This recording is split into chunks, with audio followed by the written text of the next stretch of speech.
Парламентте уруш болуш керек, мушташ болуш керек. Бирок ал уруш мушташтын бардыгы идеялардын талашы болуш керек. Мамлекет үчүн, өлкө үчүн программалардын талашы болуш керек, көз караштардын талашы болуш керек. Бул парламенттин табияты ошондой. Бизде болгону баягы тоталитардык системадагы Советтер Союзунун убагында ун чукпай кол көтөрүп, тартиптүү окуучулардай болуп, добуш берип, сөзүн айта албай отурган парламентке көнүп калганда, анан бул парламентте кичине ызы-чуу болсо, уруш талаш болсо, дароо сындайт. Бул туура эмес. Желек маселесинде ар кандай пикирдеги ойлор желек өзгөрсө анын сакралдуулугу, ыйыктыгы, өлкөнүн эгемендүүлүгүнө, башка нерселерге доо кетет дейт. Муну да мына жыйын чечесиңер. Кабыл алабызбы, албайбызбы? Бирок ушул иштердин аркасынан саясатташтырып, анан өлкөгө, анын өлкөнүн башчыларына, жогорку кеңешке, анын кээ бир депутаттарына ар кандай пикирлер айтылып атат. Урматтуу төрага, урматтуу депутаттар, акыркы убакта элдин арасында жогорку кеңештин депутаттары жогорку кеңештин кыла турган иши жокпу, көрүнгөн маселени көтөрүп атат, ар кайсы ишке мурдуларын согуп атат. Бул эмне деген жогорку кеңеш, иштесе иштесин, иштебесе кетсин деген маселелер көп көтөрүлүп атат. Урматтуу калайык, мына бул жердеки жыйын бул өзү талашып тартышуунун, элдин арасында көйгөйлөрдүн, башка нерселерди алып келип, силердин атыңардан сүйлөй турган жыйын. Ушул жерден бардык нерсени талашып тартышып, ушул жерден сүйлөп, ушул жерден чечип, андан силердин алдыңарга алып чыгышыбыз керек. Антпесе андан биздин эмне керегибиз бар? Көп нерселерди жогорку кеңештин ичи дискуссия кылып, бышырып туруп анан сиздердин алдыңыздарга алып келиш керек. Желек маселесинде ар кандай пикирдеги ойлор желек өзгөрсө анын сакралдуулугу, ыйыктыгы, өлкөнүн эгемендүүлүгүнө, башка нерселерге доо кетет дейт. Кандай эки коштон тартуулук? Өлкө символдоруна эгер желек, герб, гимн кире турган болсо, анда биз гимндин экинчи куплетин деле өзгөртпөдүк беле? Бейкуттукту өз дилин берүүгө деген сөздөр бар, экинчи куплетти алып салбадык беле? Анда эмне сакралдуулук жоголбойт? Анда эмне эгемендүүлүккө доо кетип, ыйыктыктар жоголбойт да? Ушул убакта желекти оңдоп түзөө иштеринде бардык нерсе өзгөрүп кетиши керек. Биз желекти түп тамырынан бери өзгөртүүгө каршыбыз. Ал элдик референдум менен болуш керек. Бирок азыр желек ал жөн эле оңдоп түзөө деп атат да. Муну да мына жыйын чечесиңер. Кабыл алабызбы, албайбызбы? Бирок ушул иштердин аркасынан саясатташтырып, анан өлкөгө, анын өлкөнүн башчыларына, жогорку кеңешке, анын кээ бир депутаттарына ар кандай пикирлер айтылып атат. Анын депутат өзүнүн мыйзам чегинде берген укугу да. Ал мыйзамды алып чыгуу депутатка көргөзүлгөн ыйгарым укуктун чегинде болот. Ал депутатты колдойбузбу, колдобойбузбу, ал мыйзамды алып чыгабы, алып чыкпайбы, анын баары мыйзамдарда жазылган. Ал мыйзамдардын негизинде ошого чейин алып келет. Аны колдойбузбу, колдобойбузбу, мына палатанын иши. Кийинки маселе салык маселеси боюнча. Мына Дордойдон көптөгөн ишкерлер келип атат. Өкмөт 1 триллион сомдон ашык ички дүң продукциясынын обороту жетти деп атат. Кубанычтуу, сүйүнүчтүү туура жетти, сүйүнүп атабыз. Жаңы налог түрлөрү кирдиби? Кирген жок. Өкмөт ушундукка чейинки өзүнүн унутуп калган функцияларын ишке ашырып, кээ бир нерселерде өзүнүн иштерин так аткара баштады. Ошолдо налог чогултууда, кылмыштуулук менен күрөшүүдө, коррупция менен болгон күрөшүүдө муну биз тапшырма берип атабыз. Жогорку кеңеш, коопсуздук органдарына, мамлекеттик бийликке момун аткарасың, налогду чогултасың, мектепти саласың, жолду саласың деп.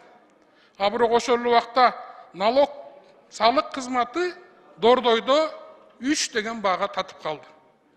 Себеби Дордойдун ичинде 2ге бөлүнүшү керек эле. Бирөө саткандар, бирөө өндүргөндөр. Өндүргөндөр жеңил өнөр жайы. Алар кантип кирет, кантип чыгат? Да биз түшүнүп атабыз, салыктын кара акчаны акка айлантып экономикага алып келиш керек экен. Бирок ошол убакта ошолор ар бир ишкерге жеткен жок да. Мына бизге келип айтты. Салык кызматына да келип беттештирдим. Беттештиргенде өкмөттүн салык саясаты ишкерлерге жетпегендигин көрдүк биз. Ошон үчүн бир гана Дордой эмес, башка базарлардагы мына жаңы система кирген атат. Ошол системага киргенге чейин булардын ар бирөөнү бирден барака жазып, Адан Яга чейин эмне кылышың керек экенин алып барып бериш керек болчу. Андай кылышкан жок да. Ошон үчүн Дордойдо ишенбөөчүлүктөр, ошон үчүн Дордойдо бийликке жанакы өкмөткө каршы чыккандар көбөйүп атат. Салык кызматынын бардыгы барып, экиге бөлүп, бирөөнү мына бир эки саткандар мындай кыласыңар, ал эми өндүргөндөр мындай кыласыңар деш керек. Өкмөткө кайрылуум жеңил өнөр жайында текстилде өзгөчө мындай бир жобо кабыл алышыбыз керек болуп калды. Себеби мына Өзбекстан менен Казакстан анын баарын алып кетип атат. Жеңил өнөр жайын тегерегинде миллионго жакын киши иштейт. Текстилде жанакы секторде. Алардын тагдыры эмне болот? Алардын эле мына мультипликативный эффект эметет. Топчу саткандан баштап жип сатканга чейинки ошонун баары биздин элибиз. Өкмөт буларга тез аранын ичинде туура чара көрбөсө бир жеңил өнөр жайын жоготкон турабыз. Убагында Алмаз Шаршенович бир патент менен жеңил өнөр жайын көтөрүп койгон. Азыркы өкмөт болсо ал патентти алып салып, альтернативасын да сих пор салыкчылар түшүндүрө албай атышат Дордойдо. Дордой деген бул шаар городообразующий өндүрүш сыяктуу. Ошон үчүн Дордойдун тегерегиндеги элдер новостройкалардын акыбалын и так билебиз. Дордой бул Бишкек шаарынын жеке Кыргызстандын саясий жана коопсуздугуна таасир тие турган жер. Ошондуктан өкмөттөн өтүнөрүбүз тез аранын ичинде да туура жакшы иштерди кылып атасыңар, бирок ал элге жетпей атат да. Салык кызматы кантип кайсы салык негизинде кантип төлөрүн билбей отурат Дордойдо. Ошонун негизинде чатактар чыгып атат. Өкмөткө дагы бир жолу кайрыларым, ушу салык тарабынан Дордойго болгон түшүндүрүү иштерин тез аранын ичинде кайра түшүндүрүш керек. Текстил өндүргөндөрдү өзүнчө чогултуп түшүндүрүш керек. Соода сатык менен алек болгондорду өзүнчө түшүндүрүш керек. Рахмат. Рахмат. Урматтуу Балбак мырза, сиз жакшы маселени айттыңыз. Парламент жөнүндө албетте коомчулукта ар кандай орундуу да, орунсуз да сындар боло берет. Бул мыйзам ченемдүү көрүнүш. Анткени менен бизди ошол сындаган эл өздөрү шайлап, ишеним артып, бул жерде 90 депутат отурат. Бул дагы мыйзам ченемдүү көрүнүш. Бирок ушул парламентте уруш, талаш, анча-мынча кызыл кандуулуктар боюнча дагы биздин коомчулукта бир беткей пикир болуп калат. Өзү парламенттин табияты уруш, талаш, жаңжал менен. Парламент деген ошондой болот.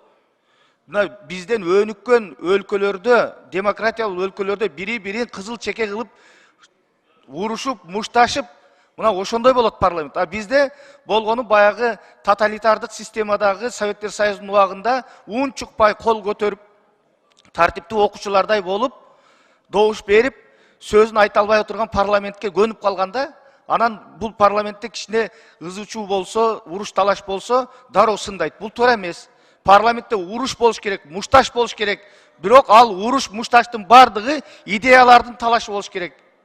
Мамлекет үчүн, өлкө үчүн программалардын талашы болуш керек, көз караштардын талашы болуш керек. Бул парламенттин табияты ошондой. Парламент ошону менен парламент болот. Анан жөн эле нотариалдык конторадай болуп добуш берип, кол коюп бере турган орган эмес. Парламент сүйлөй турган, элдин үнүн айта турган эң бийик трибуна өлкөдөгү. Ошон үчүн Балбак мырза, сизди мен толук колдойм. Парламенттин иши бардыгы мыйзам ченемдүү, сын дагы болуш керек, алкыш да болуш керек, бирок кайсы чакырылыш кандай иштеди, аны тарых баа берет, убакыт баа берет. 5-чи микрофон. Чоң рахмат. Нурлан Тургунбекович, менен башка маселеме чыктым эле, сөз келип калды. Парламент бүткүл дүйнөдө популярдуу эмес орган. Депутаттар дайыма элдин сынында, элдин көзүндө болот. Мен деген өнүккөн Улуу Британияда дагы парламентаризм калыптанган. Ошол эле АКШда болобу, Европа өлкөлөрүндө болобу, депутаттарды эл дайыма тепкилеп, баскан турганын карап, сындап, көзөмөлдөп турушат. Эми биз элге мени шайлап кой, мен жакшы деп берем деп өзүбүз барганбыз. Ошон үчүн азыр кандай сын пикир, тепки болсо мен чыдашыбыз керек деп ойлойм. Бұл комментарий емес, мен ойым. Нұрланбек Тұрғынбекович, 24-25 маселе жаңағы комитеттердің құрамын бекіту екен. Біз кече фракциябыздың чечимин тиешелүү комитет қараған, Исраилев Азамат Алмазбековичти транспорт комитетинен бюджет комитетине өткөрүү боюнча биздин фракциянын чечимин кече комитет жактырып берген, ошол жанагы эки депутатка куйругулаш кылып эле биздин маселебизди дагы коюп берсеңиз. Рахмат. Рахмат. Аппарат эске алыңыздар.